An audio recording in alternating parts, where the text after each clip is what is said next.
Hello, everybody. There we go. Welcome to the session of the 2021 online KBHC experience, an offering of Cormont music and our gift to the Horn community.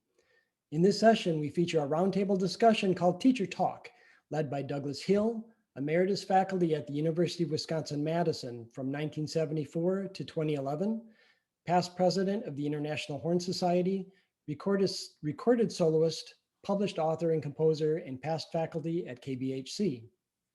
The members of the panel include Jeff Agrell, horn professor at the University of Iowa and noted author of several pedagogical books, including Horn Technique, A New Approach to an Old Instrument, The Creative Hornist, and the Millennial Koprosh series. Contemporary versions of the Koprosh Etude. Jeff is also a published composer and author of 9 books on improvisation for classical musicians. Randy Gardner, artist in residence at Temple University Boyer College of Music and Dance, professor emeritus of the University of Chicago College Conservatory of Music, Cincinnati, I think I said Chicago, and second horn retired of the Philadelphia Orchestra. Natalie Grana, authority on inner hearing and solfege training, faculty at both Lake Forest College and DePaul University in Chicago, expert on the Kodály pedagogical method, author of A Singing Approach to Horn Playing. Patrick Hughes, horn soloist, composer, arranger, and associate professor of horn at the University of Texas in Austin. Sergeant First Class J.G. Miller, principal horn of the United States Army Field Band, avid arranger, composer, pedagogue, and the first person to be elected to the position of military liaison to the International Horn Society. Peggy Moran, associate professor of horn at the University of Central Oklahoma, member of Akua Trio, and executive director of the Kendall Betts Horn Camp. I'm your moderator, John Wonderland, principal horn with the Beloit Janesville Symphony, fourth horn with La Crosse, and member of the board of directors of Cormont Music. Cormont Music's ability to offer the online KBHC experience, Horn Camp Connect, and Winterlude as our gift to the horn community is made possible by contributions from our donors. We want to extend our deepest thanks to them, as their generosity has had a profound impact on Cormont's mission to present high quality horn instruction in a consistent and meaningful way. All contributions make a big difference. Please consider making a donation in any amount by visiting horncamp.org. Now, before we jump into the session, the usual Zoom housekeeping items. So that we may be able to hear the presentation, we muted all the participants. Please stay muted for the duration of the session unless one of our presenters asks you to unmute. If you click on participants at the bottom of the screen, you should see a participant list pop up with your name at the top. If the name associated with your Zoom account is different from your own first and last name, please click the blue More button next to your name, select Rename, and enter your first and last name. This will help us know who it is we're communicating with. If you click on Chat at the bottom of the screen, you should see the chat box appear. Comments posted in the chat are affected by the drop-down menu above the text box. Depending on your selection, your comments may be viewed by everyone or by individual participants. Each time you enter a comment into the chat, please double check that selection so your selection is seen by who you intended to be and seen by. And with that, I'll hand the session off to Doug. Thank you. Hello to all. Welcome to Teacher Talk. In tonight's episode, we will feature 6 talking horn teachers talking about teaching horn and about teaching people and whatever else they want to talk about. After having been on the faculty for KBHC at the beautiful Camp Ogance in the beautiful White Mountains of New Hampshire from 2003 to 2013, it's nice to be back with so many old friends and a few new ones. But this time without all the bug spray. Those were good times though. The KBHC has been one of the most concentrated and continuously successful outdoor summer camps dedicated to the horn, while focusing on creating diversified learning experiences for horn students and horn aficionados of all ages and all abilities. So I would sincerely like to congratulate the present new administration for the magnificent work you guys have been doing and are doing to continue to expand upon all of those wonderful learning experiences. Seriously. Without concentrated experiences, there is no learning. And where there is important learning going on, you just might find some effective and successful teachers. According to Carl Jung regarding teaching, quote, "The curriculum is just so much necessary raw material, but warmth is the vital element. One looks back with appreciation to the brilliant teachers, but with gratitude to those who touched our human feelings." Tonight's session is designed to touch on many human feelings, thanks to 6 wonderful teachers, each with their own set of special experiences and thus their own teaching philosophies. We'll begin by asking each of them to share a few of their most poignant thoughts and perspectives on teaching people how to communicate great music through their horns. After hearing all 6 of our panelists, we would be glad to take a few questions from you who are watching and listening. Questions about teaching people, about teaching the facilitation of learning, teaching about how best to provoke others to move forward as musicians on the horn. Let's start with Randy Gardner. Did you ever catch that muskie in Lake Ogons, Randy? I don't hear you. No, I didn't catch the muskie in Lake Ogons, but I certainly enjoyed the times that you and I spent in the canoe where you were birding and paddling while I was fishing. So yeah, we had a good time. Yeah, we certainly did. Okay. You have had a remarkable career as a performer and teacher, 22 years as second horn in the Philadelphia Orchestra, and as a regular substitute and extra for years and years with the finest orchestras in the country. Follow that with your long tenure as professor at the prestigious College Conservatory of Music in Cincinnati. And then there's your 2 successful publications, Mastering the Horn's Low Register and Good Vibrations Master Classes for Brass Players.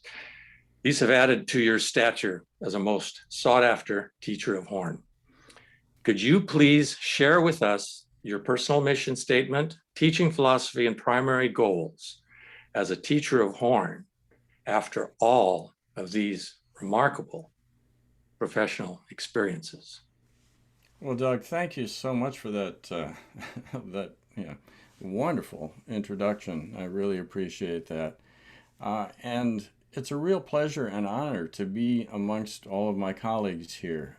We've got fantastic teachers on board, and it's wonderful to be part of this group, and it's wonderful to be part of KBHC, which has been so important to me and so many horn players around the world for a long time. So thank you very much. I want to start by just discussing my own priorities, okay? My 2 goals in teaching, okay? My 2 top goals are, number 1, to enable my students to achieve their musical dreams, whatever they are, okay? Whatever my students want to accomplish and whatever their dreams for the horn and their musicianship are, I want to be there to help enable them to achieve those goals. And then secondly, I want to enable my students to become their own best teachers, okay? I want to help them learn how to problem solve. I want to help them learn how to practice, how to strategize, and how to learn, okay?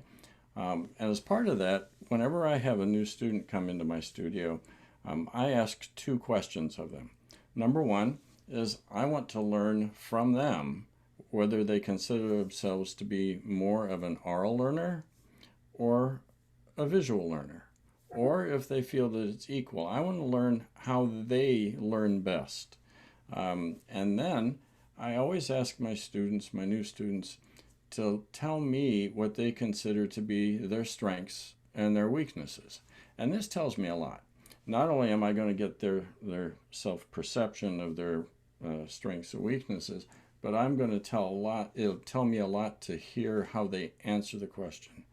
If a student comes in and immediately launches into a laundry list of problems they have or inadequacies or things like this, I go, wait, time out. Here, I want to hear your strengths first. Okay. I said, let me hear what you consider to be your strengths and your weaknesses. And I want to assess whether the students have a balanced assessment of their playing and a sense of confidence about what they're doing. This tells me a lot about how I'm going to end up working with the student and what needs to be addressed. Because we are, as Doug said, we're teaching people. We're not teaching the horn. We're teaching people how to learn. And understanding that assessment is really important. I also consider my role as a teacher to be also, I'm responsible for being a role model. Okay, I'm responsible for modeling professionalism, ethics, a growth mindset, a contagious love of horn playing, a contagious love of music, enthusiasm. I, besides the fact that, I am excited about learning. I am excited about playing the horn and making music. I want to teach my students professionalism, because when they get out of school, boy, there's so much more to having a successful professional career than just playing the notes. Professionalism is something that I believe strongly in teaching. I also think one of the most important aspects of being a great teacher is being a great listener. You need to be a virtuoso listener to all the nuances of everything that's coming out of your student's bell. It takes a lot of mental focus. You need to be 100% student oriented. And then I ask a lot of questions. And sometimes I'll say to my students, I know I can be annoying because I always ask these questions, but this is the reason that I do so. And that is, if I lead my students through questioning to find answers to growth, they then own the answers, much more so than if I simply tried to stuff knowledge in their brains. Okay? So I ask a whole lot of questions. Now they're leading questions, and they're designed to help students find those answers. Ultimately, if I feel that a student isn't coming up with the answer, well, maybe then I'll give something more direct. But the Socratic method is one that I believe is most effective in teaching. I think it's really important to teach your students how to practice. Okay. Years ago, I wrote an article called "Plan Your Work and Work Your Plan," in which I discussed, overall organization, time management, and approaches to achieving what your goals are. If you look at my PDFs that are associated and attached with the article, with the lecture I gave on Tuesday morning, you'll see a number of resources that you might find interesting and pertinent to our discussions. And then I want to just briefly touch on semantics. Words are powerful. Words are very powerful. A word that I rarely use, and only if it's unavoidable, is don't. Okay? I want to tell my students what to do. Okay? You want to extinguish the word don't. Okay? Our brains immediately latch onto whatever follows the word do or don't. Give your students their goals. Tell them what to do. Another word that I use in a very discreet way is the word try. Okay, try is fine if I'm wanting a student to experiment with something, but try as in make an attempt? No, I never do that because the word try in itself has negative connotations. It implies possibility of failure, and you don't want to do that. Okay, and I just use the word don't. Okay, uh, you want to use try only in a limited extent.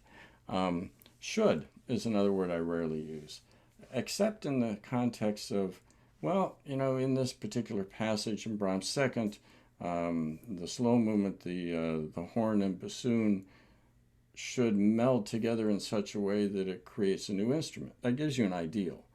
But other than that, I rarely use the word should. These are some of the words that I'm very careful about using because, as I said, words are powerful. And certainly never put down a student in a nasty way. You want to build up students. You want to encourage students. You want to show them how to succeed and what the appropriate goals are. But be excited. Be excited about making music. Be excited about teaching your students. And I would like to tell one story here.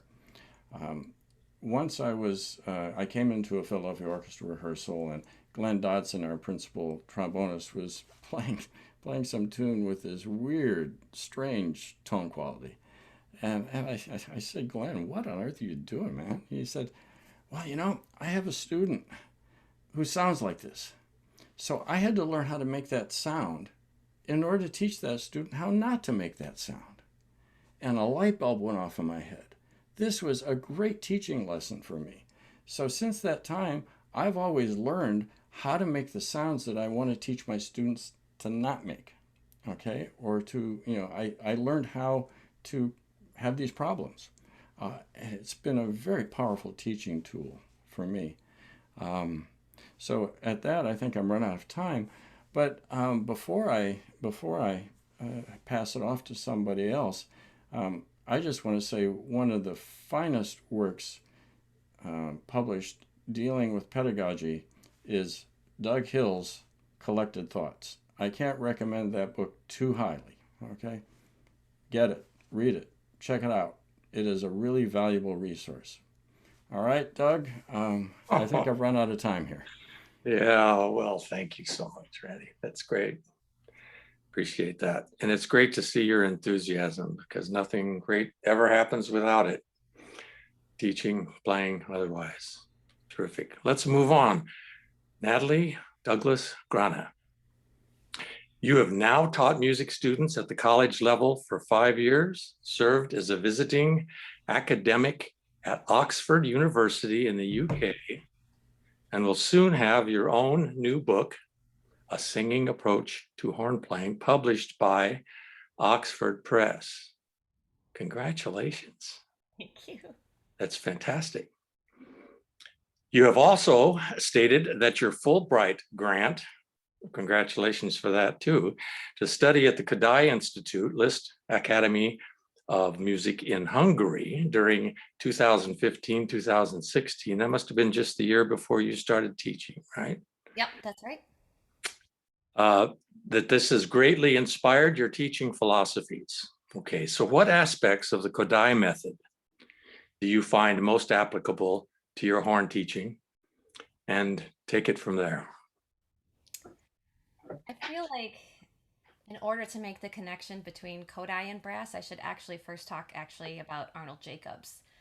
I'm a big Arnold Jacobs fan. I'm a Chicago girl, so I'm a big Arnold Jacobs fan, right? I basically sweat deep into this. So for those of you who might not know Arnold Jacobs or be as familiar with him, he was truly a legendary teacher. He played principal tuba with the Chicago Symphony for a very long time, but arguably was one of the most influential teachers of the 20th century. And his core philosophy is that great brass playing really consists of two major components: song and wind. song, of course, is referring to the pitch, the sense of the sound in our head. And then wind refers to the air that we move through the instrument. So I found that as I was teaching, and even in my own development, that it was the pitch part, the song part, that was really lacking, right? Often I had a student that missed a note. I would say, could you sing the note that you just missed for me? Nope. Another favorite of mine, I'm sure a lot of teachers have also experienced this. It used to drive me crazy when I would have students who needed to find a pitch, and so they would find it by scaling up to it, starting on F and then finding their starting note. So it was driving me nuts. It occurred to me that I had tons of techniques for teaching all kinds of facets of horn technique. I knew how to address lip slurs and soft playing and high playing and all these sorts of things. I knew how to teach those. I had tools for those, but I didn't know how to teach the pitch part. How do I really help the song part that Arnold Jacobs talked about? I wanted to be able to help my students really actively hear better, because it was clearly the genesis of so many of their problems. So I started doing really dedicated, intensive research during my dissertation. I studied with Randy Gardner. All that stuff he was just describing, folks, is true. I experienced all of it. But as I was doing this research, because to me it was like giving practical steps to achieve this song part that Arnold Jacobs talked about. This singing in the head, and he used to talk about singing with your lips. It's like this is sequential steps to achieve that.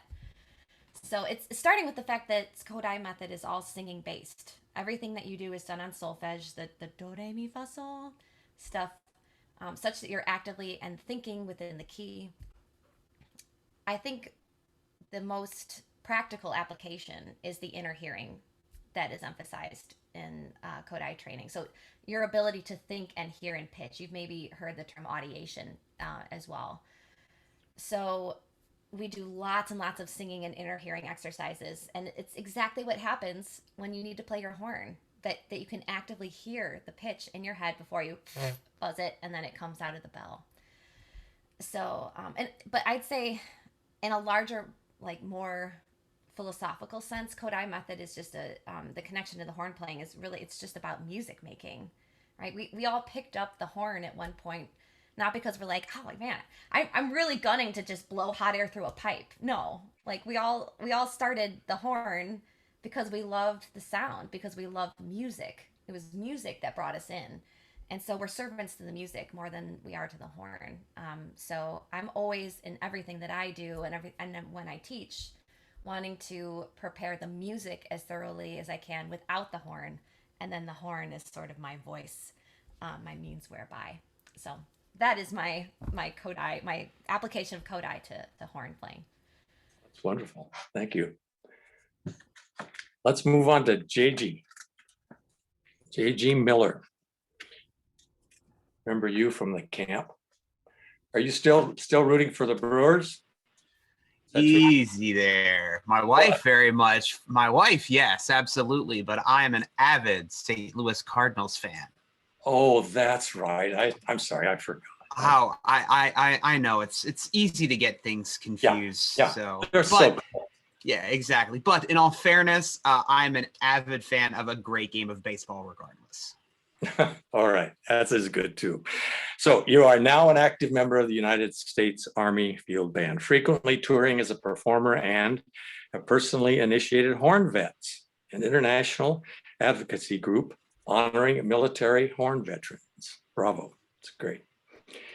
As a teacher of horn, you say you have focused on teaching mostly at the high school level, developing high school curriculum. So how have your experiences as a military musician directed, or in what ways has it affected the way you teach the horn to developing younger horn students? Well, one of the unique things which I find particularly fascinating is, while I did have quite a background in academia, I did complete a doctorate, taught high school band, I was a music education major in undergraduate.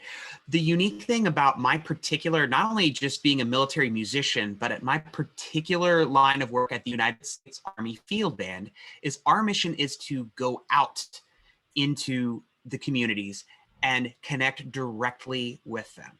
So where we have an incredibly distinguished panel here, but this, how Randy was talking about the different modalities of learning, where are you an oral learner or are you a written learner? There's also modalities of teaching. Most of the panelists here are in a situation where the student comes to the teacher. The student comes from wherever, they get a merit-based scholarship, they get and they come to the university to study. And that's a fantastic opportunity for people who are of means to do so. One of the biggest things I've found in my particular line of work is being able to go out to the people who can't get to that level, the people who don't have the means, the people who can't afford to have a private teacher, and directly begin to change the pedagogy at a level where we can address various levels of equity in our society. Because the fact of the matter is, I would love to see more people coming to universities, but it's just not possible for the vast majority of people, particularly those who are in areas that are urban, particularly those who are systemically discriminated against. So having the uniform on and being a representative of every single person in the United States has completely revolutionized how I approach teaching. People don't come to me to study. I want to go to them to study. And one of the things that's great about the pandemic in terms of, obviously it's a horrible situation, but the way we've taken, lemons and made lemonade is technology has enabled a completely different change in our pedagogy. And yes, it does allow us to reach people, but there's something to be said that, okay, a text message is not as good as a phone call, is not as good as a Zoom call, but there is no substitute for in-person learning and in-person teaching. So in my line of work, pre-pandemic, and now we're beginning to get back on the road again, we can go to inner city Chicago. We can go to, down to Brownsville, Texas. We can go to Sault Ste. Marie. And we can engage directly with students and get them excited and get them energized and give them resources and pedagogy that they may never have even been aware of. So how has me as a military musician changed my teaching approach? I have completely rethought how academia approaches the equity issue. And moreover, now than ever, it is a huge issue in our society. The gap is getting wider. So how do we, whether it's in the upper echelons of academia, whether it's, graduate, postgraduate, how do we address this issue? And it has to go all the way back to the roots of the cause. And it's the haves and the have-nots. So when I put on this uniform, I found I want to go down to the have-nots. I want to see them. I want to talk to them. I want them to challenge me. I, as the teacher, want to be uncomfortable. I want students to come at me and tell me about artists that I've never heard of. And to me, that's where I find that I grow.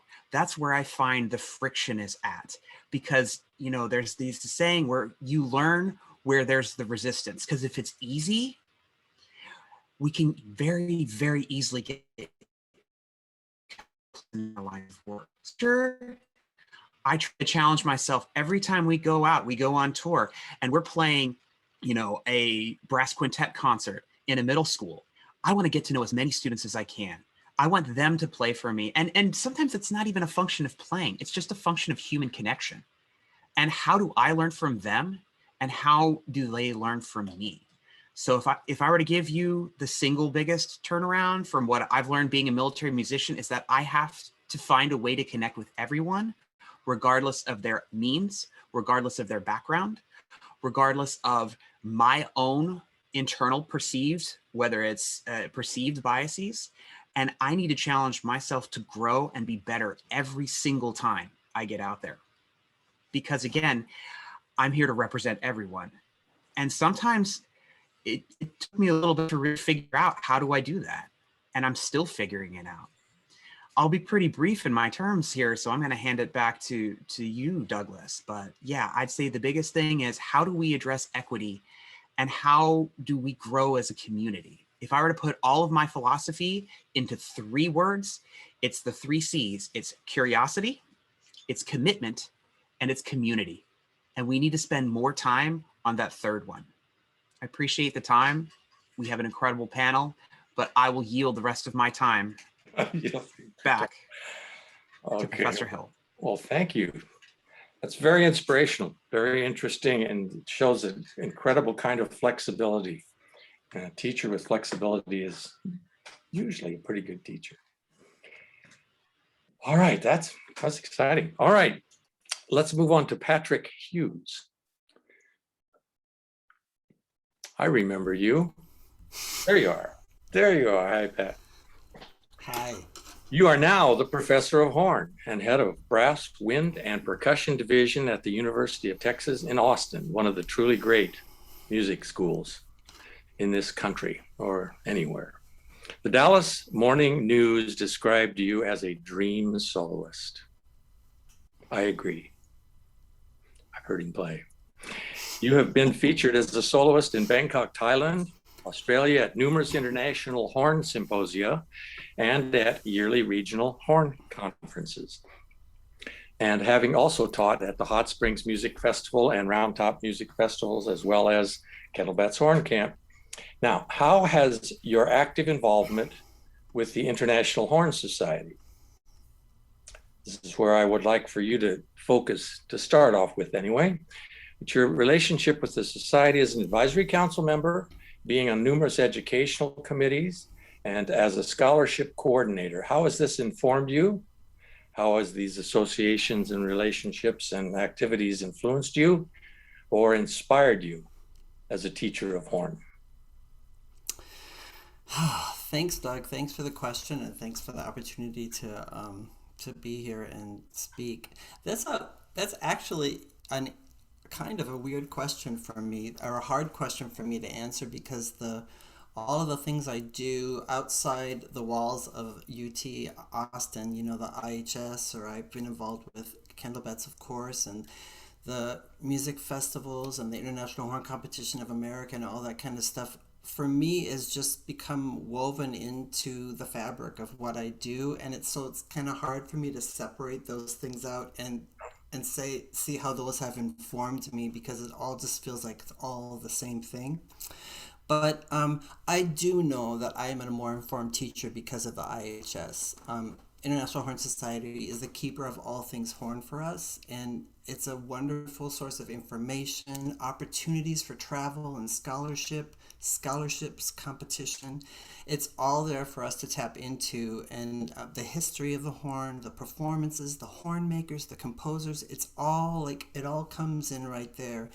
And that has really informed me as a teacher. I remember, Doug, when I was a student studying with you, and one day we were having a chat, and you said that you thought I could be a college horn professor, and I remember just thinking, what? Are you kidding? There is no way. And I said out loud, I could never be the resource that you are, Doug. I could never know everything, because you know everything.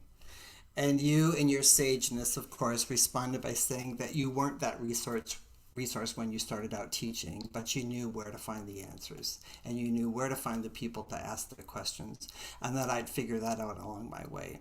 Excellent advice, and at that time didn't make a lot of sense, but now I completely understand that our experiences completely inform us, and the IHS definitely.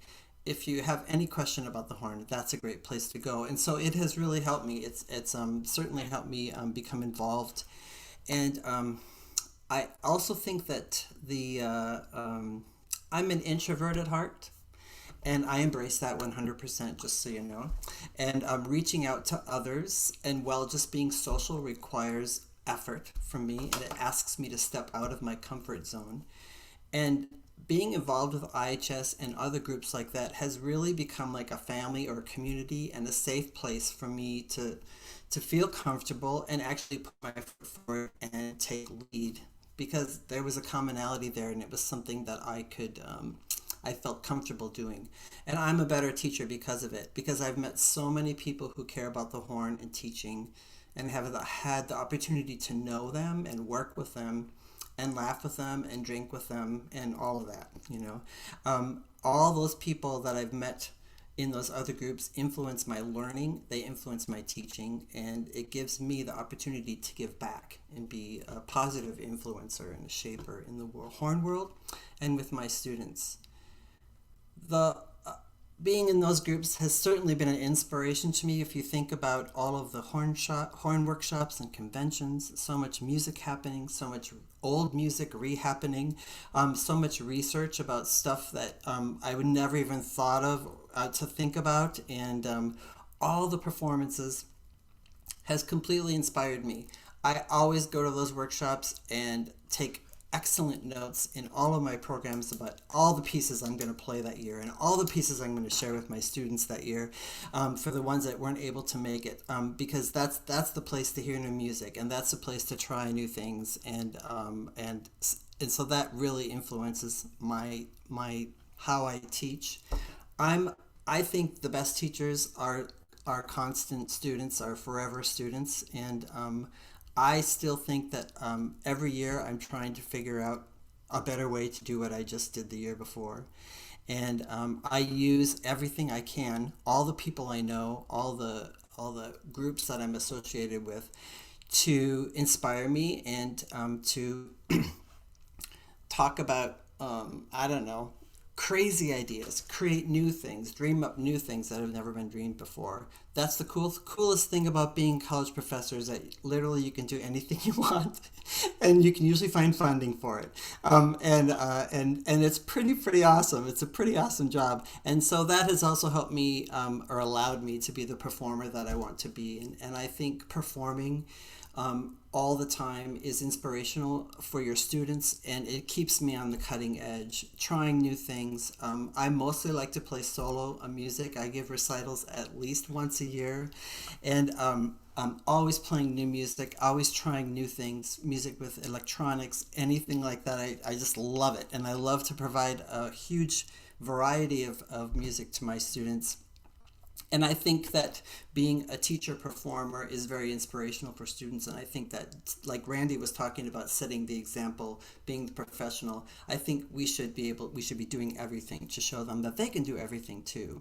When I was an undergrad, my horn teacher at the time pulled me in his office and sat me down, and he said, "You're like this. You need to be like this." And I remember just looking him in the face and thinking in my head, no way. No way. I'm not going to specialize. I want to do everything. And I still feel like I want to do everything. And horn is just one of the many things I do. And I hope that inspires my students, and I think it does. As a teacher, I guess I would say I'm a reactionary teacher. I come to it open. I'm ready for whatever's happening, and I inspire and encourage my students to bring in a plan into their lessons and tell me what they want, what their plan for the day is, and we might do that plan and we might not, but at least they have an idea about what they want to get out of the lesson, and we go from there. And I think that like sums up in a nutshell basically how I teach, or whatever, how I go after it. But the IHS has been great. All of those groups, the people that I met, sitting next to someone from Australia and just talking to him in a bar, and then 2 years later you're visiting Australia on a grant, performing at 3 different universities. It's like stuff like that happens. It's just amazing. It's been an amazing ride. I'm still enjoying it. I can tell. That's wonderful. Thanks, Pat. Let's move on to Jeffrey Agrell. Where is he? I got to see this guy. There he is. How are you, Jeff? So far, so good. But can I just say everything that they said, and then we'll be done there? Yeah, you can. Yeah, that pretty much sums it up. That was all good. Yeah. But actually, you have become the primary authority and expert proponent of classical improvisation. Nobody's talked about that yet. However, your successful professional life began more traditionally. Over 50 years ago, sorry to say so, but wasn't it over 50 years ago? Retiring, so it doesn't matter. I know, you started your orchestral career as a hornist in Switzerland and then continued as a professor of horn at the University of Iowa in 2000. Throughout all of those many years, you've written hundreds of articles on creativity in general, and for horn players of the world, you've composed and recorded numerous original horn works, published landmark texts, most of which focus on encouraging and showing us how to become much more creative as individual musicians. How many articles have you written? 4,647 and a half. Oh, I missed a couple of them. I'm sorry. I'll get back to you. I stopped. How did all this come about? But more to the point, how has all of this influenced the way you teach the horn? Oh boy. I think it starts from two things, maybe. I have music has always been the thing I've liked to do more than anything, but I have one urge and passion to do music, and another itch and passion to create music or to come up with something new. And the horn was one thing, and I started when I was 11, but then I started guitar when I was 15. And for a very long time, they kind of went either parallel, or one was more and one was less. So I've done a lot of both. Kind of at the critical time, I decided to do okay, it's horn, and I did nothing else for quite a while. But then, after being in the orchestra for a bunch of years, I I needed to get out and do something with that creative part. In the orchestra, I'm not going to be writing anything that the orchestra is going to play, anything like that. So that was I did all kinds of music in the orchestra, of course. But when I went back to guitar again after a few years, and I did first I did classical, I'd done earlier, and then I did folk.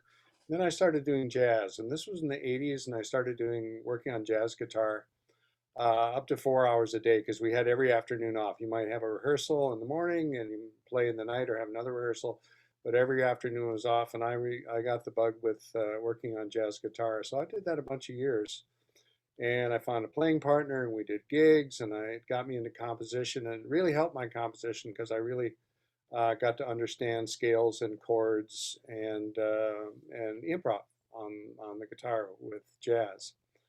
Another thing that kind of scratched this creative itch at the time, during those times while I was in the orchestra, was writing. I like to write.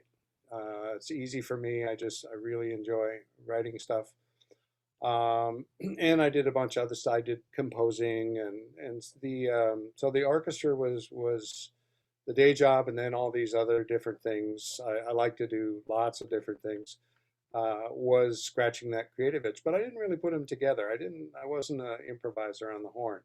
I don't know why. It's kind of like two rivers that flow next to each other and don't really mix for a while. But then when I started teaching in 2000, that was different, because it's a whole different story when you start teaching. And I needed some kind of renewal at the time, so I decided to combine the creative part that I've been doing on guitar with the horn, but I didn't want to be a jazz horn player. I didn't feel comfortable doing that. There's lots of great jazz horn players. I'm just not one of them.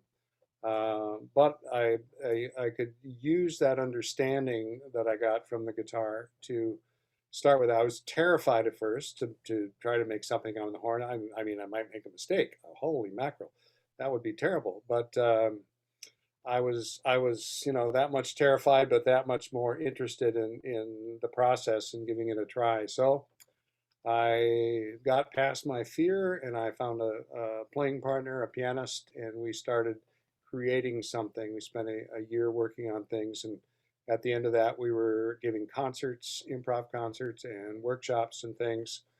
I think we came to you one of those once or twice early on.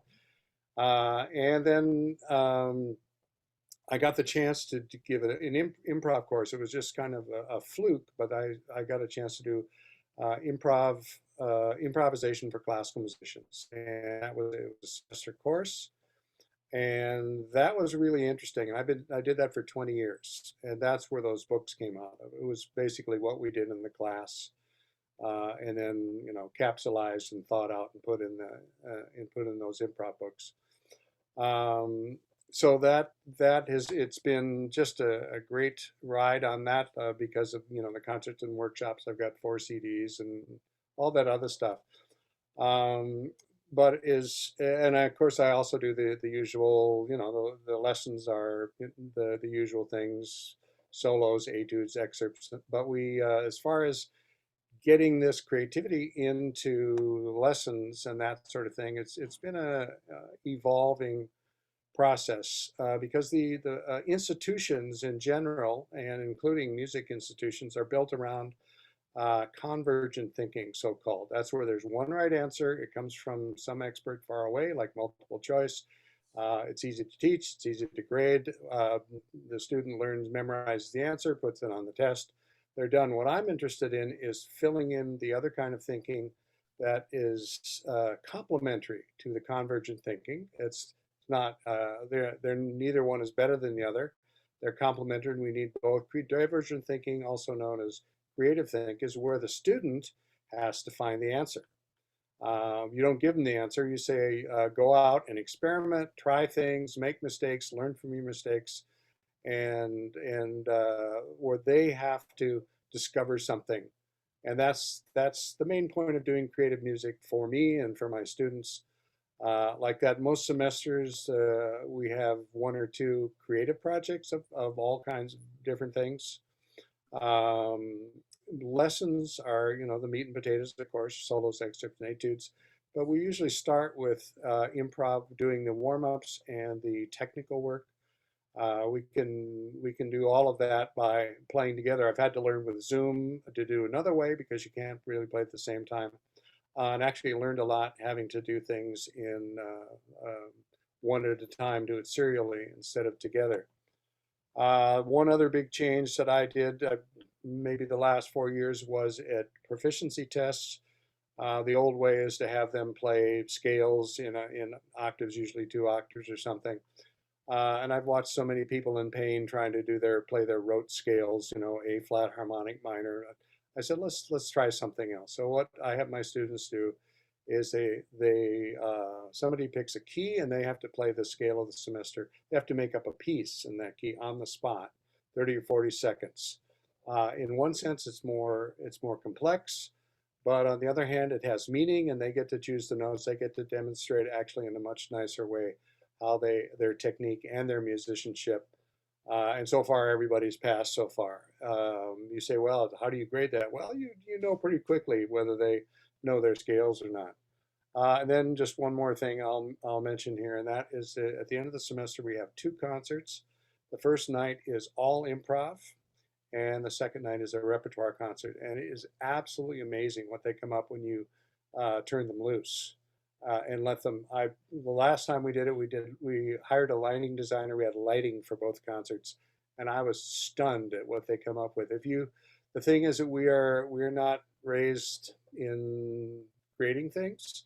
That's what I'm trying to bring in here. But if you give students some encouragement and some training, it's absolutely astounding. Everybody has music in them, and if you can give them a chance to get it out there, oh man, it's 1,000 flowers blooming. It's amazing what they can create. And that's just what I have been trying to tap into.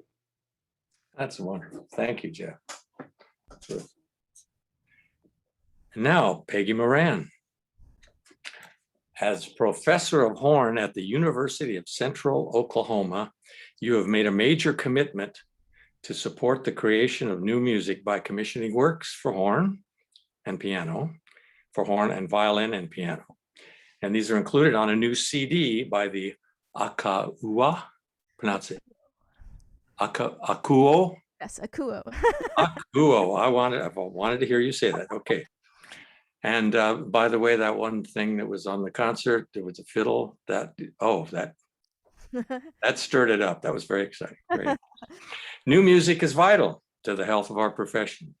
So thank you for supporting composers interested in writing well for the horn.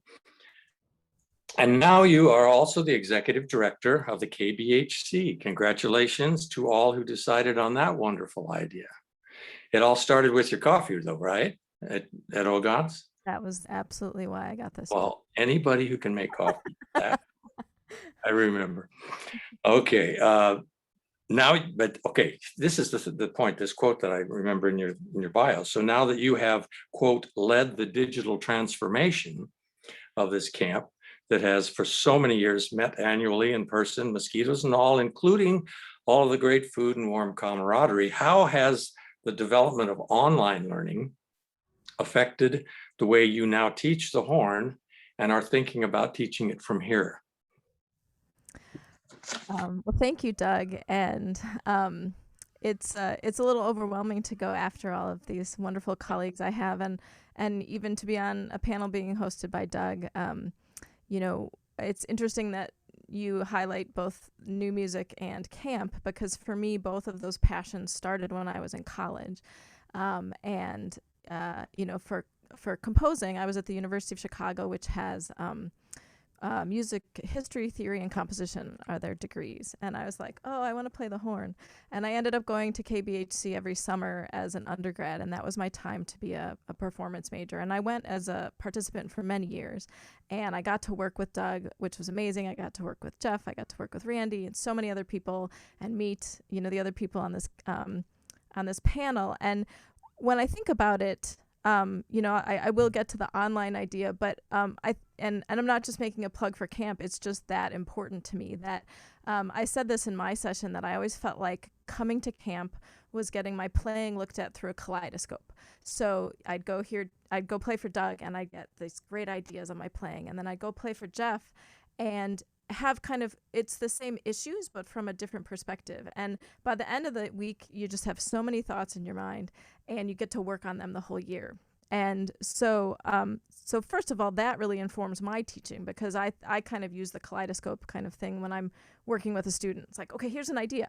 Okay, maybe that'll work for you. Okay, here's another idea. And so I think that KBHC is really, you know, affected my teaching in that way, in such a good way. You know, somebody once said, oh, you do this in lessons. Did your teacher do that? And I thought, like, well, which one? Because there have been so many that I've gotten to work with at camp.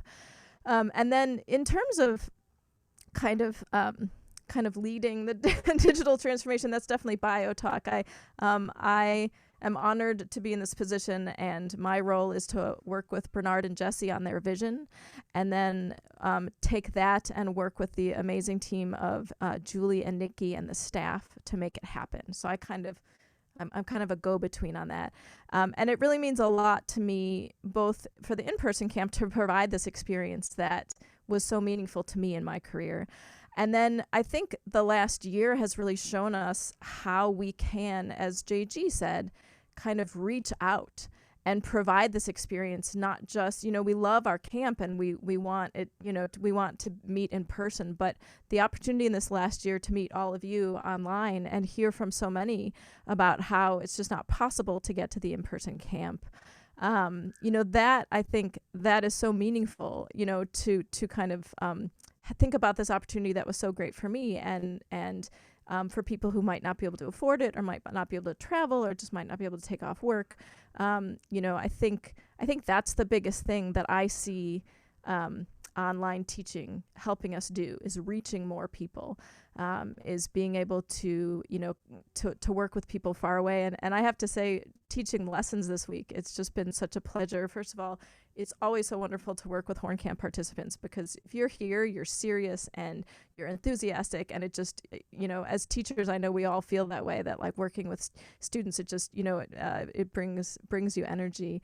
And so I think that's the biggest thing I've found in terms of the digital transformation of things.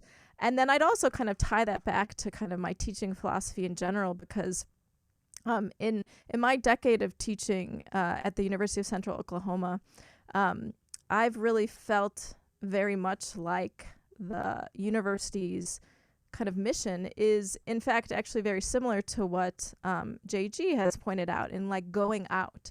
And I think that universities have realized, like, we want to go out and meet with students who might not be, automatically coming. And I've had some really amazing students when I visited their high school, and I've helped them not just with horn skills, but with figuring out how to apply to college and working on their audition material. And then when they get to college, like financial aid and how to study. And that, I think, is part of my teaching philosophy in terms of kind of, meeting students where they are and thinking about them as whole people. So I don't know if I totally answered your question, Doug, but that's my meandering way to kind of talk about the many things that are important in my life, like Pat said, kind of doing all the things. Yeah, well, that's wonderful. It's great to hear your enthusiasm for all of this. I agree with what you're saying. The reaching out, the outreach to beyond the university was really something that our university did too. All the faculty ensembles would go out and try to be in as many places as we could be, especially those that couldn't afford it any other way. But again, what JG brought up is terrific. So all the panelists, can I see all of you? Can we make a screen so I can see everybody? So we'll have a raising of hands when we hit the questions here. That would be appreciated. Good, here we go. So John, have you gotten any questions in the chat? Not yet. Actually, let's go ahead and start letting them rip, gang. Okay, well, I've got some questions I can start off with here. And you guys just raise your hands if any of you want to answer. We all can't answer all of them, but let's go and see who's most enthusiastic here with the first question. What are you most satisfied to have done during your formative years as a horn soloist or as a horn student? And what do you wish you had done differently during those developmental years as a horn player and an eventual successful teacher? Anyone want to answer that one? Don't all raise your hands at once. Okay, Randy. Randy? Yeah.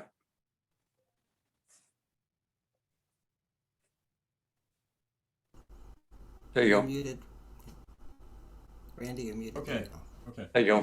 Yeah. I really wish I had a strong piano and theory background going into college. I wish that I had, had a much better, deeper, thorough understanding of music before I entered school. Yeah, I agree with that one. The dumbest thing I ever did was quit piano in the third grade or whenever it was. I wish I had more piano, didn't have much piano, terrible pianist to this day. Yeah. I Peggy. had great piano. Oh, okay. That's all right, Patrick. Talk about your great piano. Well, I played piano. That was what I started out as a music major, was in piano. But I think the thing that I'm most satisfied to have done during my college years, my undergrad, was that did everything. I wasn't serious about anything, but I did it all. And I was a theory major because it required the least amount of music classes, so I could take as many classes in other areas. And I sang in choir, I played piano, I accompanied all the flute players in the studio. I knew the flute repertoire like you would not believe. And but I also played horn in the orchestra. So, and I'm so happy that I did all that and that I didn't give anything up. Terrific. Was you at Olaf? Is that? Yeah. Oh, yeah. Yeah, that was your undergrad. Yeah. Same as Jeff. Same Olaf, as Jeff. yeah. Oh yeah, we was there. Yeah. Yeah. Yeah. JG. One thing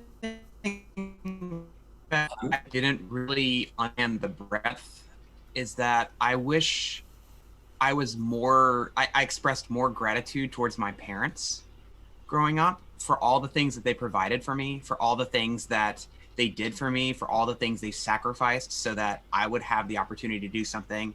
And now being a parent myself of 3 kids, I understand now, but it's one of those things where you just can't, it's really difficult to understand. And I wish I could go back and just pull the little snot-nosed J. Greg Miller and say, I wish you need to really understand what it is that your parents are providing for you and the opportunities that you have that a lot of people do not have. So I was just an entitled little brat, and I would love to have gone back and told myself, you know, it's a big, big world out there. And we need to be really thankful of our parents, our caregivers, those parental figures.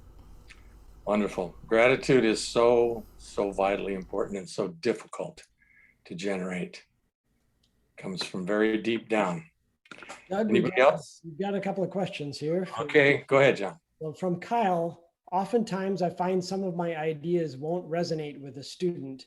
Are there any techniques you can use to adapt each student's style of learning in the way you present ideas? Take it away, Peggy. Yeah, that's a great question, Kyle, and I think it's one of the things I find the most exciting about teaching, and I think it does take a while. One of the things that I did, and Kyle, you might relate to this, is that because it sounds like maybe your students are younger, I freelanced for a decade before I went back for my doctorate, and so I taught a lot of younger students, and so I think there's kind of a learning curve. I think you're probably going to get more and more familiar with it, but I think it is about kind of reading what interests them, and I think someone was talking about kind of what, I think maybe it was Randy, about like what kind of learner they are, and a lot of times younger students aren't going to know that, but you might even ask the student, well, okay, if you don't get that, like, what do you think might help you there, and maybe that'll help you figure out kind of a way of connecting with them. So that's kind of a quick thought. I'm sure other people do too. Oh, I agree with that. Asking questions of your students. Find out where they are. First thing in a lesson almost is the first thing I ever did. Practically, any of you guys who study, when you walk in, and we're going to have a little conversation at the beginning. So I'm going to find out what you're excited about, or what you are angry about, or what you think that you might want to deal with. And that might direct me in a way. But I agree, but it's the asking of questions. Yeah, Randy, you were one? And trying to find out what the student's interests are. For instance, if a student is a big-time soccer player, maybe you can speak about an analogy that they can understand better if it's used in the soccer analogy, and finding ways of relating to them as people that then they can transfer to the horn. And you can always come up with creative analogies if you understand the student's interest and the student's likes and all of that. Terrific. Yeah, Natalie. I think it's also our default setting likely to teach the way that we were taught, or maybe to teach the way that we tend to learn, right? Like, oh man, fixing my low register, like doing air attacks for me, that really helped. Well, let's do air attacks. Not working. You got to have your next technique ready to go, because the thing that worked for you or the way that you were taught might not work for somebody else. So and I'm very privileged to have studied with great people who have given me lots of, I feel like I've got a well to pull from. So just amassing tons and tons of teaching techniques. Absolutely. Yeah, Patrick.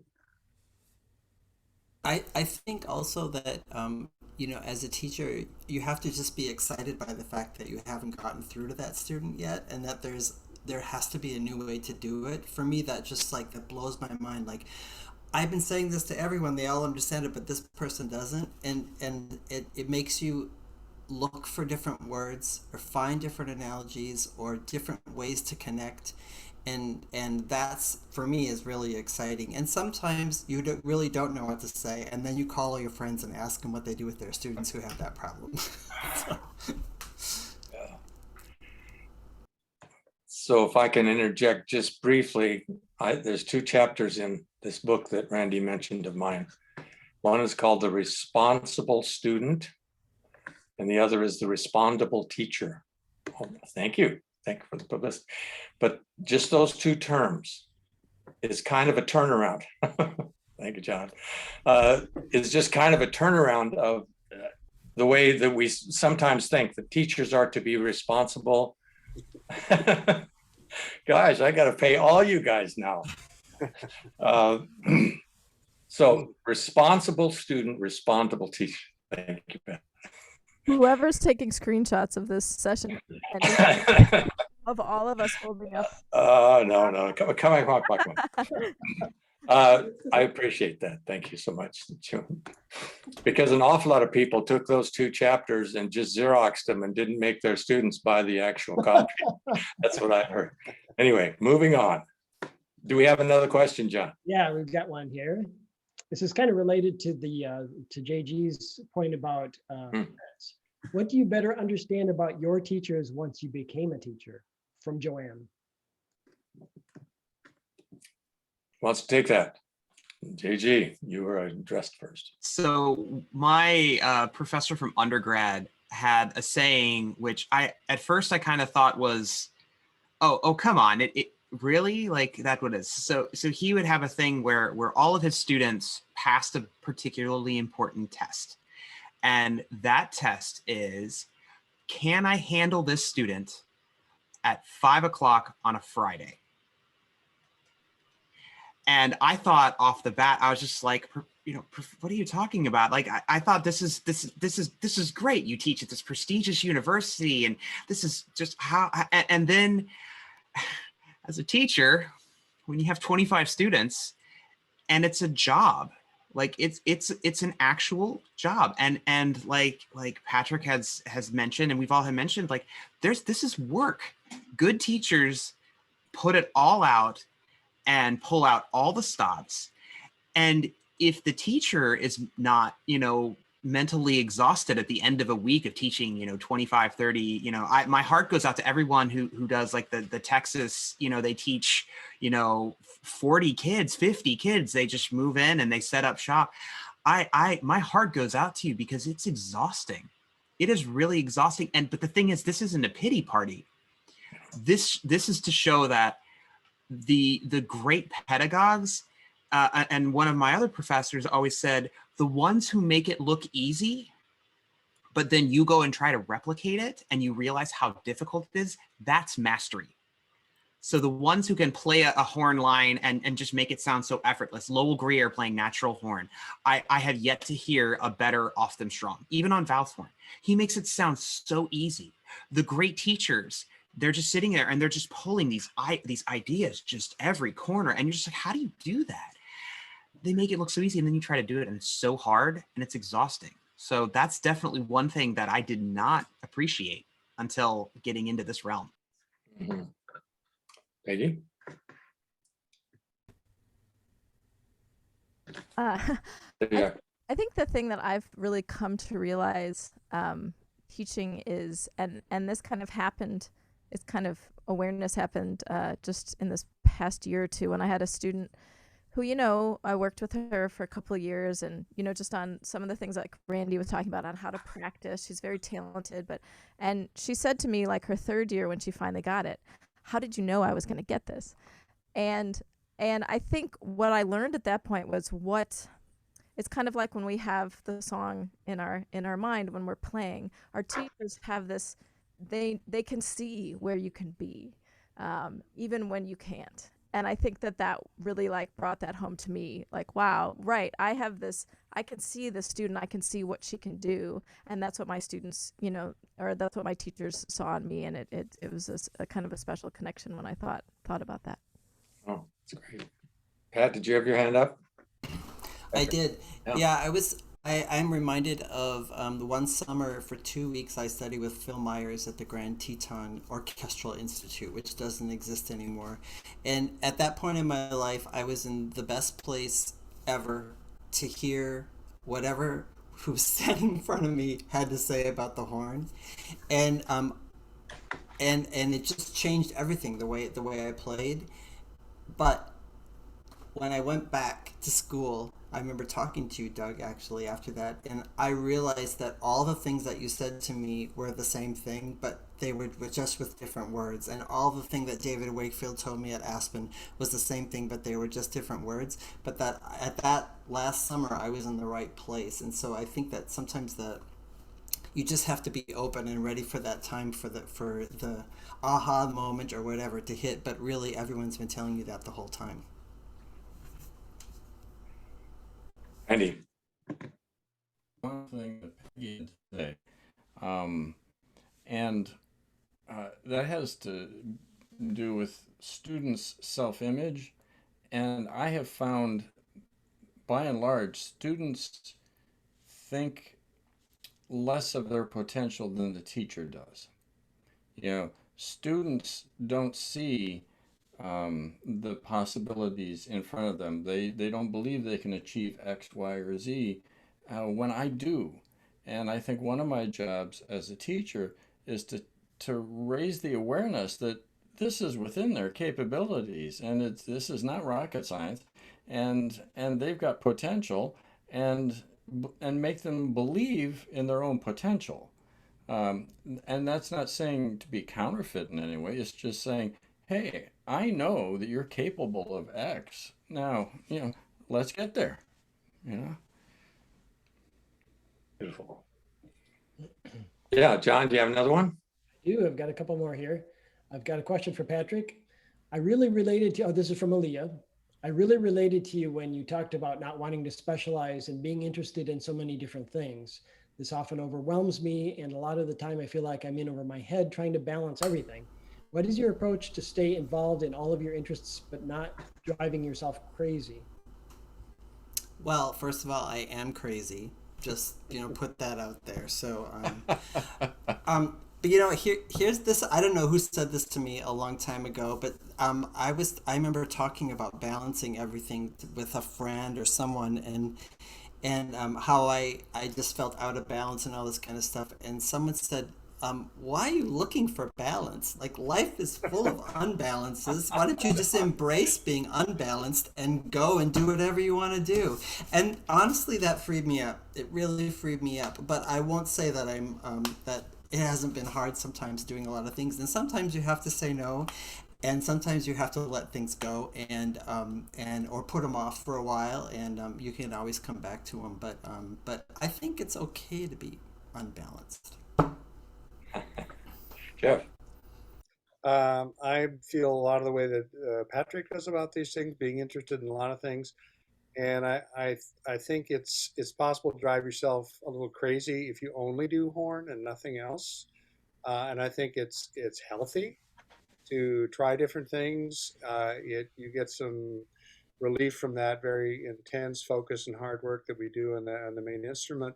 But the other things need each other, all the different interests, and that includes physical activity and different topics. And I get most of my, the ideas I get are because I look in things that are not the horn. I go in other areas. One of the things I did when I first got in the orchestra was read books, because it was the first time in years that I got to read something that I got to choose, and it wasn't part of a course. And I read up to 4 books a week. And it was just really interesting. Like, it was a whole new education, all these different things. And I just tried a lot of different things. And then you can bring those ideas back to the horn, and it refreshes your horn playing, or at least how you can see the horn from a little different aspect. So I'm all for a broad education as well as this intense thing we have to do as well. JG. And I definitely love the lighthearted. Yeah, definitely. I was carrying in the undergrad a double, at one point a triple major, and I definitely can empathize with the feeling of being overwhelmed. And I know I don't want to make fun of it or light of it, but at the same time, it's okay also to recognize that your own mental health is paramount, and that we we joke and we're crazy, sanity's relative, but it's also really easy to lose track of that important aspect of your own mental health, and be aware and look out for signs of when, hey, is this too much? And don't be afraid to reach out for resources, because I definitely, as full disclosure, like, I absolutely encourage psychotherapy. I think it's important. I think performers undergo an incredible stress. We as horn players put so much stress on ourselves to play the right note and do everything. So make sure to don't lose sight of that water line. And if that water line starts creeping up, don't be afraid to swallow our own prides and reach out for help, because it's critical. This pandemic, and I think it might have been Peggy, I think, mentioned in one of the teasers for KBHC for this year, the importance that this pandemic has put on our own mental health and our awareness and how important community is. So yes, absolutely, go for it, but watch out for those signs and don't be afraid to ask for help. Peggy, yeah. Well, and everyone's made such good points.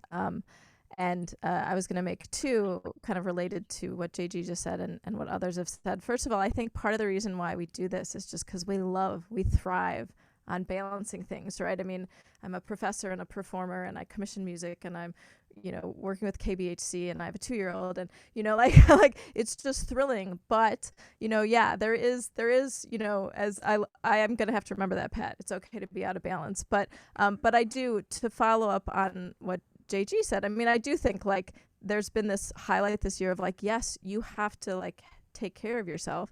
But also, since this is a teacher talk, I also just want to encourage everyone, your teachers undoubtedly, like if you are struggling, talk to them. They're going to want to help. And even if that help might be, okay, you need to talk to this person. But, I think all of us here, if we know a student is struggling, we're going to do anything we can to help them.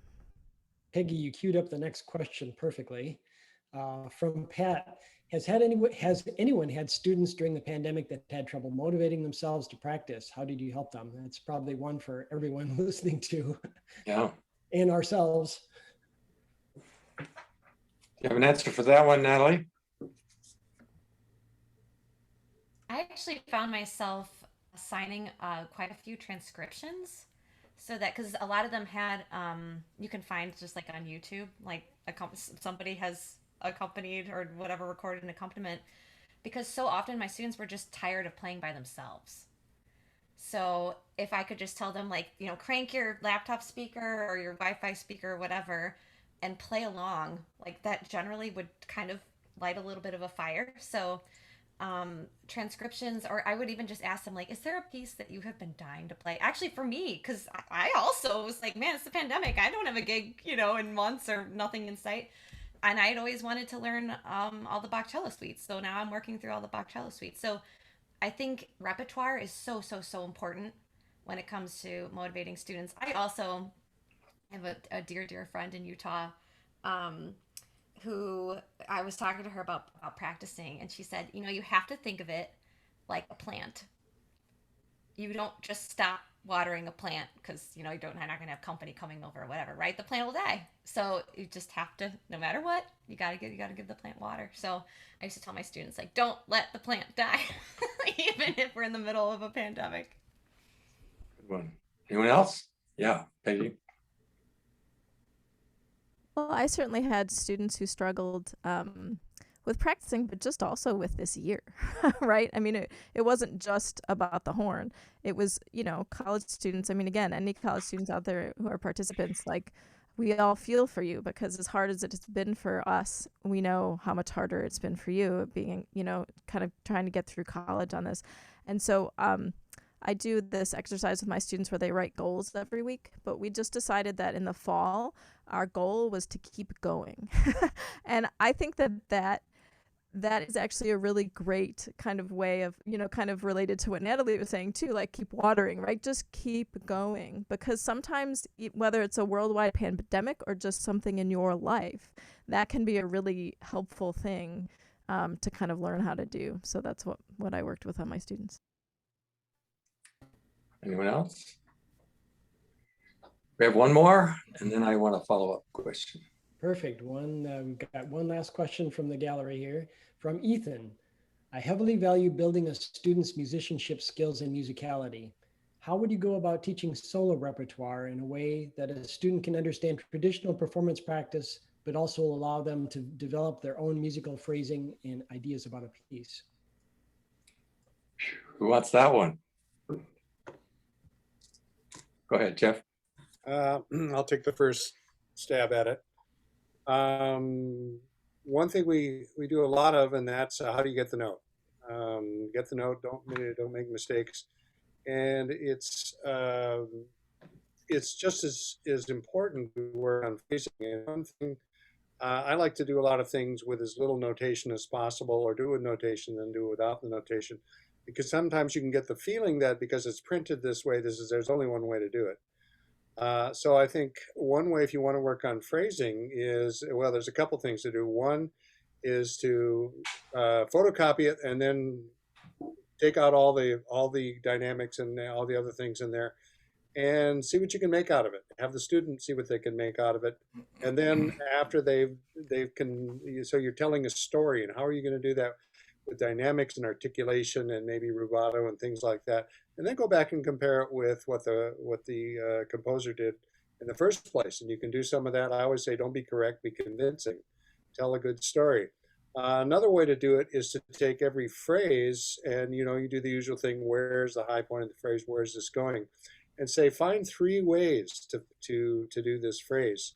So then, rather than saying, okay, what's the one way I can only do this phrase following what's on there, they come up with something that is convincing, that makes a story, and maybe it's how it connects on that. So just experimenting, trying things, not getting locked into the one way to do it. That you can also get ideas listening to recordings, see how different. Not everybody plays everything the same way. So I like to encourage people to get away from notation and then to try things and then listen to what you come up with. Great. JG. So Jeff definitely hit on something that I really like working with my students when it comes to repertoire, and that's, I like engaging the students in a way that is creative artists, and that we are recreative artists when we're taking something and bring it back out. And I really like to challenge them as being creative artists.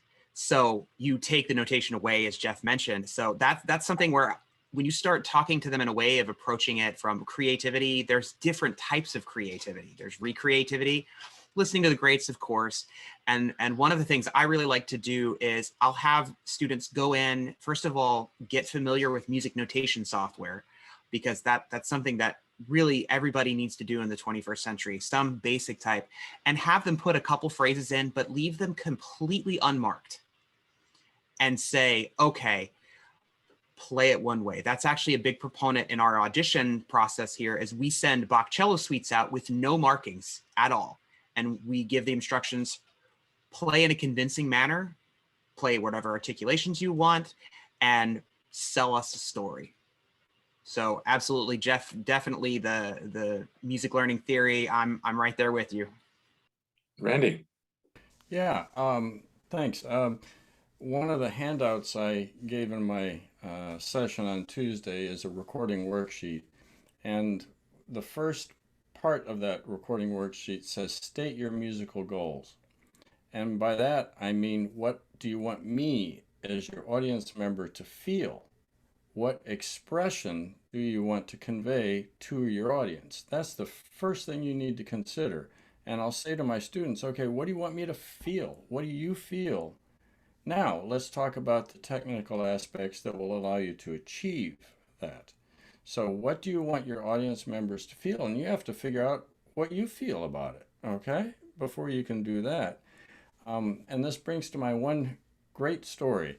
Alan Civil, who was, one of the world's great horn players in Dennis Brain's generation. He was exactly the same age as Dennis Brain, stayed with Dennis Brain's father.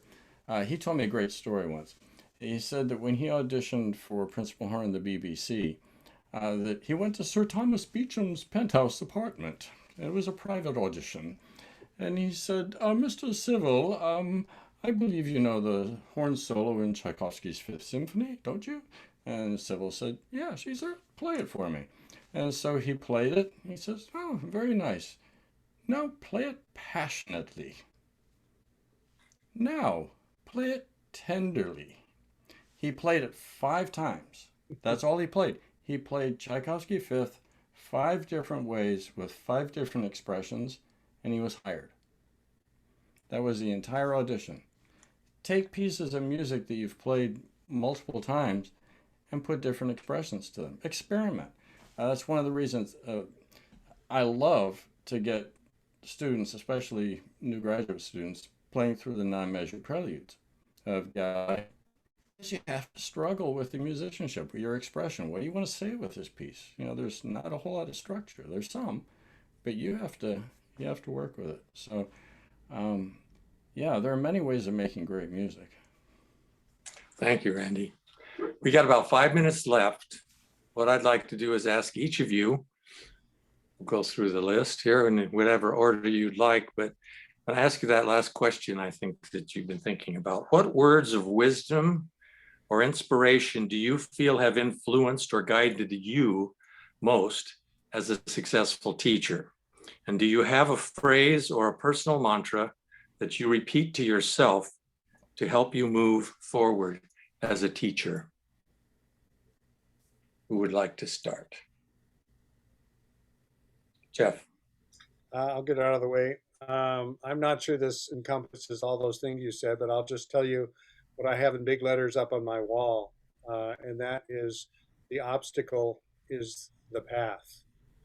And kind of the corollary to that is if the hardest thing you have to do all day is eat a live frog, well, just eat the damn frog and get it over with, and then get on with your life. The obstacle being the path is find out what the hard thing is and go after it. Don't run away from it. Don't try ways around it. Just what is the hard thing for you, what that you have to work on, and then work on solving that problem. That's great. Next. Natalie. I have 2, and they're short. I know we're short on time. That's fine. The first one, this is actually more of a practical thing, I think. Well, it's philosophical, but it's also a very practical consideration. I had a teacher tell me, slow is fast and fast is slow. And I still stand by it to this day, meaning that doing something slowly and methodically and correctly is going to get you to your goal faster than going quickly and trying to learn it fast and cutting corners, whatever. You're going to move forward at such a slow rate. And I get this especially with, I'm like the solfege lady, right? Like sing it on solfege. It's like, oh, it's taking me so long. You know what takes longer? Going through the etude 50 times and playing wrong notes every time. So slow is fast and fast is slow, I think is like absolute gold. The other, this was actually in my undergrad, and it's that teaching and learning is student-centered first. So we actually had to do this when we student taught, and I'll tell you, it was absolutely brutal, where we would film ourselves teaching, and we actually had to sit and watch the recording with a stopwatch. And then we would every time we started talking, we would start the timer, time it. Okay, I just talked for 1 minute. Time again how long the students were doing something, playing the horn or whatever it was. Oops, the student just played for 5 seconds and I was talking for a minute, and then I talked for another 2 minutes, and then the student, right? So kind of always being aware of getting out of the way as the teacher, only saying as much as you need to and letting the students be active as possible in the learning process. And those are sort of my 2 things. Perfect. Thank you. Next. Yeah, Peggy. Mine is something I've kind of come to in the last year, and it's for both performing for me and teaching, and just kind of everything. And it's just connect, because I think that's what's most meaningful for me in teaching is connecting with the student, as well as performing. And so I figure if I can connect with a student, I can help them with what they need help with, again, whether it's music or not. So that's kind of always in my mind, very much connected to what Natalie said about student-centered. Mm-hmm. Patrick? I have 2, and one was the same as Jeff's. Like, it'll be over in an hour. Just do it, and then it'll be done. So that's a favorite one of mine. But I think probably I don't know if I came to this or whatever, but it's a roller coaster ride, and it's ups and downs. And you can't get too freaked out by the downs, and you can't get too freaked out by the ups, and you just got to enjoy the ride. And everything that happens every single day is part of that ride. Perfect. JG? Probably a teacher that shaped a statement from a teacher that shaped me would definitely be pay it forward. You know, always pass on what you learned. So that definitely influenced me as a young teacher. And then my own mantra going for teaching is always, it's based on, we have professional military education. And one of the sayings that we have to do is 3 C's of a good non-commissioned officer, and that's competent, credible, and capable. I altered that to, as I mentioned earlier in this presentation, but my 3 C's of artistry are curiosity, commitment, and community. So those are the 3 things that I always try to remember as a teacher and to pass on to my student are curiosity, commitment, and community. Terrific. Thank you. Randy?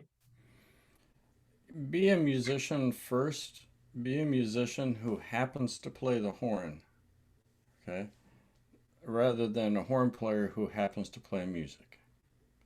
Make it about the music, and music leads technique. So become a great musician who happens to play this wonderful, beautiful piece of brass in your hands.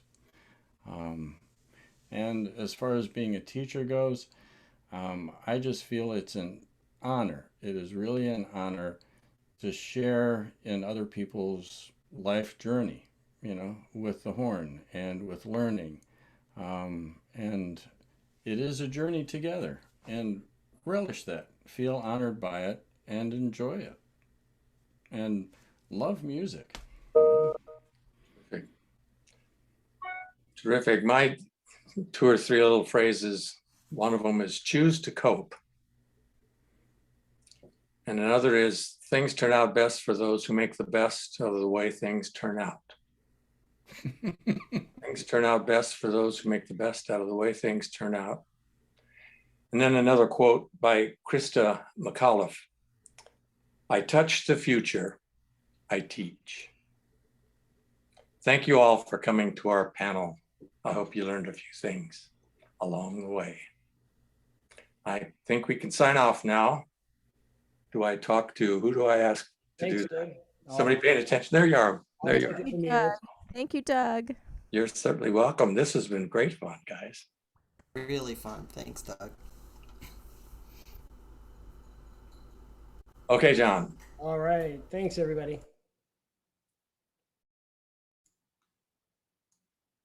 Thanks, everybody, for attending this session of the 2021 online KBHC experience, an offering of Cormont music and our gift to the horn community. Please join us tomorrow at 10 a.m. Eastern Time for one of our 2 guided warm-ups. Our KBHC standard warm-up features Bernard Scully, horn soloist, former member of Canadian Brass, artistic director of Kendall Betts Horn Camp, and associate professor of horn at the University of Illinois, and Jesse McCormick, second horn of Cleveland Orchestra, member of Factory Second Brass Trio, horn professor at Baldwin Wallace Conservatory, and associate artistic director of Kendall Betts Horn Camp. Our featured warm-up will be with Paul Basler, renowned composer and professor of music at the University of Florida, where he teaches horn and undergraduate composition courses. In the meantime, please check us out on our various social media platforms. You can subscribe to our YouTube page by searching for Kendall Betts Horn Camp. You can also find us on Facebook using @KB and Instagram using @official_KBHC. Anytime you post about us or share something we posted, be sure to include the hashtag KBHC 2021. Finally, please visit us at horncamp.org for more information about our upcoming online and in-person offerings. Thanks so much for joining us, and we'll look forward to seeing you next time.